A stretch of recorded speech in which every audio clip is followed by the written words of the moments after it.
అసలు ఈ ప్రమాదానికి ఎటువంటి కారణాలు ఉన్నాయి ఏంటి అనేది తెలుసుకునే ప్రయత్నం చేస్తున్నారు. కానీ ఇది చాలా కీలకమైన అత్యంత సున్నితమైన ప్రాంతం. ఢిల్లీలోని పర్యాటక ప్రాంతాల్లో అత్యంత సున్నితమైన అత్యంత రద్దీగా ఉండే ప్రాంతం కాబట్టి దీన్ని ఉగ్రదాడిగానే ఇప్పటివరకు పరిగణిస్తున్నారు. దేశం మొత్తం రెడ్ అలర్ట్ జారీ చేశారు.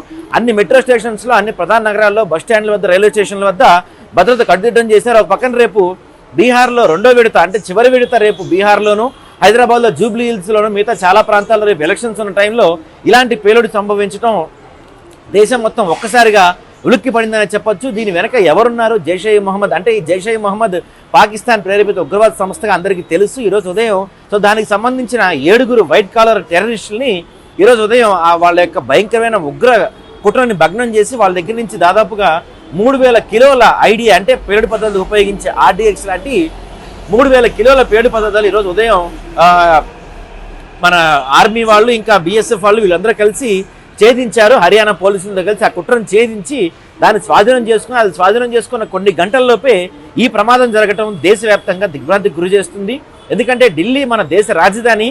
అక్కడ ఏ చిన్న చీమ చిటుక్కుమన్నా సరే దేశం మొత్తం అక్కడ చూస్తుంది. ప్రపంచవ్యాప్తంగా దృష్టి అక్కడ ఉంటుంది. ఎందుకంటే ఒక దేశ రాజధానిలో ఒక ఉగ్రవాద అటాక్ జరిగిందంటే ఆ దేశానికి సంబంధించిన అత్యంత సున్నితమైన అంశంగా దానిని పరిగణిస్తారు. సో ఢిల్లీలో జరిగిన ఈ ఉగ్రదాడి గురించి ఇప్పుడు ఇండియాతో పాటు ప్రపంచవ్యాప్తంగా చాలా ఇంట్రెస్టింగ్గా చూస్తుంది. అక్కడ ఏం జరుగుతుంది, ఇది ఉగ్రదాడే లేకపోతే ఏంటని ప్రపంచం మొత్తం కూడా ఉలిక్కి పడేలా అంశంగా దీన్ని చెప్పుకోవచ్చు మనం. కానీ భారతదేశంలో గత 9 సంవత్సరాలు ఇలాంటి ఉగ్రదాడి జరగలేదు మనం. ఎందుకంటే దేశ రాజధానిలో ఉగ్రవాద దాడులు జరగకుండా చాలా కఠినమైన భద్రత ఏర్పాటు చేశారు. అయినప్పటికీ ఈరోజు సాయంత్రం మనకి కరెక్ట్గా ఒక అరగంట క్రితం అంటే 6:45 ప్రాంతంలో అంటే అటు ఎంప్లాయీస్ ఆఫీసుల నుంచి ఇంటికి వెళ్ళిపోయే టైం కావచ్చు, మెట్రో ప్రాంతాల్లో ఉండే ప్రజలు కావచ్చు, లేకపోతే అక్కడికి అంటే ఎర్రకోట దగ్గరికి వచ్చిన పెద్ద ఎత్తున పర్యాటకులు కావచ్చు, అది చాలా పకడ్బందీగా ప్లాన్ చేసిన ఒక పథకంలా కనిపిస్తుంది. ఎందుకంటే చాలా జనాలు అక్కడ ఉంటారు. ఈ పేలుడు దాదాపుగా 6:45 ఆ కారులో భారీ ఎత్తున పేలుడు సంభవించింది. ఉన్నటువంటి చాలా వేగంగా ఆ పేలుడు తర్వాత చుట్టుపక్కల 5 కార్లకి అంటుకుంటే ఒక్కసారిగా ఆ ప్రాంతం మొత్తం ఒక తొక్కిసలాట జరిగిన సంఘటన మనకు కనిపిస్తుంది.